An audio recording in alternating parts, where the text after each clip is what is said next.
Bleach's 1,000-year Blood War arc is continuing strong, with just as many bombshell moments as the first episode. New revelations are further revealed as the Vandenreich are further developed. There's a lot to cover in this episode, so let's jump straight into it. We start off exactly where we left the Vandenreich last time. Frigen has collapsed onto the ground and is heavily bleeding from his severed arm. Asqueado beside kneels in shock and terror as Frigen attempts to stand. The mysterious man on the throne tells Frigen that he can give his report while laying on the ground, but he refuses to disrespect him like that. This just shows that this man is respected as much as he is feared. We then get the new intro theme, which is an absolute banger. We've gone far too long without a Bleach intro. Back in Karakura Town, Orihime, Chad, Uryu, and the new Soul Reaper, Yuki, discuss Ichigo's fight with that strange Arrancar. Yuki wonders if they should be helping Ichigo, but Uryu tells him that Ichigo would never lose to an opponent like that. Orihime points out that Uryu and Ichigo have become close friends over the years, showing how much he's grown as a character. At that moment, Ichigo returns and is about to explain his fight with the Arrancar, but Yuki's soul phone goes off with a message for all Soul Reaper squads. The message explains that the Vandenreich somehow managed to infiltrate the Squad 1 office and attacked Lieutenant Sasakibe. Before reaching the office, the Vandenreich managed to slaughter over 100 members of Squad 1 in a matter of seconds. It's also revealed that Lieutenant Sasakibe did in fact die from the attack. This information shocks everyone in Karakura Town. The group separates and reflects on the information they've just received. To clear his mind, Ichigo decides to go on patrol. As he's moving through the air, Nell, the former third Espada, suddenly comes rocketing down and slamming Ichigo into the ground. Ichigo recovers and notices that Nell is trying to tell him something about Hueco Mundo through her tears. Back in the Vandenreich headquarters, Frigen tells his king that it will take 5 days for both the Soul Society and their own forces to prepare for battle. The king questions Frigen's prediction and points out that 2 days ago, he said that the world of the living and the Soul Society would collapse if they continued to eradicate hollows. The king asks Frigen if he is a prophet. When Frigen says no, he says that he only wants to hear about the present. With a wave of his hand, the king blows up Luda's head, killing him instantly. His attention is then turned towards Asqueado, who is quaking in fear. The king states that he failed to defeat Ichigo, but that he was successful at holding him at bay. He then points at the Arrancar and tells him that his job is done now.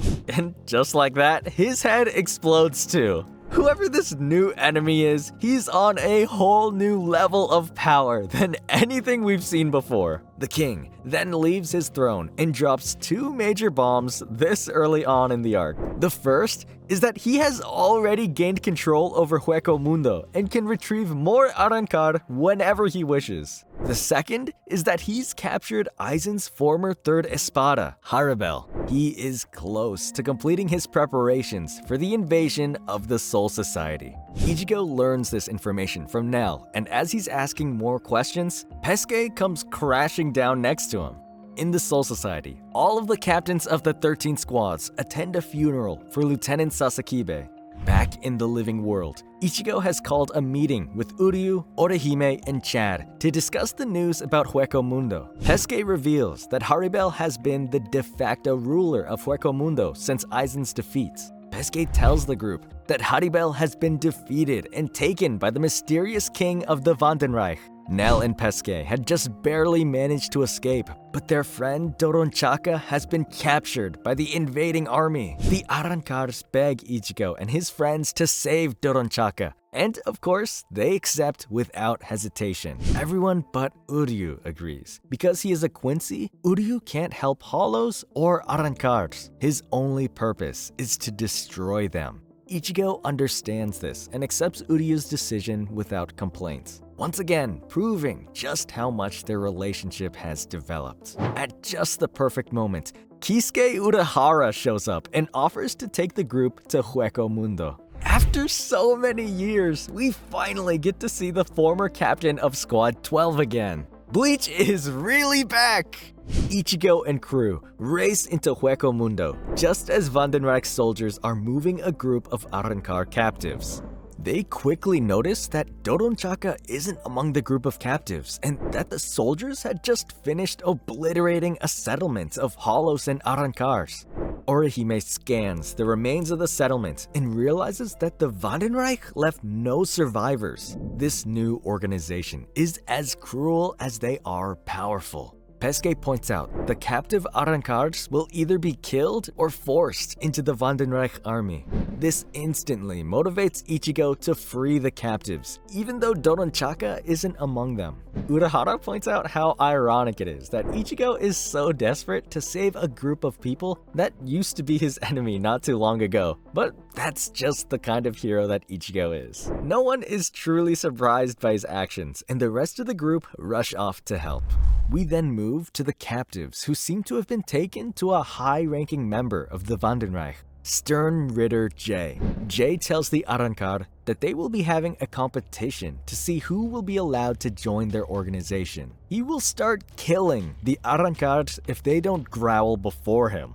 An Arrancar steps forward and is willing to accept the bargain if it means that he will be spared. This action doesn't save his life though, as Ritter J viciously stabs him, pinning him to the wall. Ritter J reveals that their willingness to growl only grants them the opportunity to enter the acceptance competition. He then begins to kill Arrancar at random. His subordinates point out that Ritter J doesn't really care about Hueco Mundo or the mission. It seems this whole thing is just a game to him. Suddenly, without warning, two of the Arrancar spring into action and fluidly break Ritter J's spear and hold him at the point of their blade. The Arrancar take off their cloaks and reveal themselves as Loli Ivan and Meneli Maria, Aizen's former aides. This revelation doesn't even faze Ritter J, who activates his Quincy cross and takes the two of them down with ease. Ritter J orders his subordinates to capture them, as their king wanted Arrancar with the guts to fight back. As he leaves, Ritter J questions Aizen's strength since he had such weak Arrancars working under him. Just as he finishes his thought, a blade goes spinning through the air, massacring dozens of Vandenrijk soldiers. When the blade reaches him, Ritter catches it without blinking. His attackers reveal themselves, ready for a fight. Haribel's 3 Fraction, Mila Rose, Sung Sun, and Apache have made their dynamic entrance. The Tres Bestia have returned to Hueco Mundo to defend their master's honor. As Ichigo and Nell race towards the fight, Nell recognizes the spiritual pressure of the Tres Bestia and rambles a bit about their history.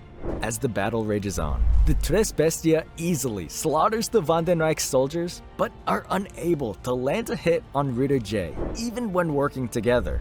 Ritter J gives the 3 women one last chance to surrender and get the opportunity of working alongside Haribel under his king. Naturally, they boldly refuse the offer.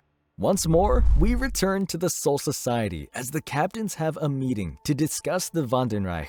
Captain Kurotsuchi informs everyone that the Vandenrijk are responsible for the mass disappearance of Hollows that threatens to destroy the world of the living and the Soul Society. He tells them that the only people who could extinguish the souls of Hollows are the Quincy's. At that same moment, Ichigo finally reaches the battlefield and finds something shocking. All of the Tres Bestia have been defeated by Ritter J, who doesn't even have a scratch on him. So much has been revealed in this episode. Does Ichigo stand a chance against this Quincy that's managed to dominate all of Hueco Mundo? Let us know in the comments below. Thank you for watching to the end. Until next time, keep that plot armor on you. I'm Anthony Fan. Have a great day. Goodbye.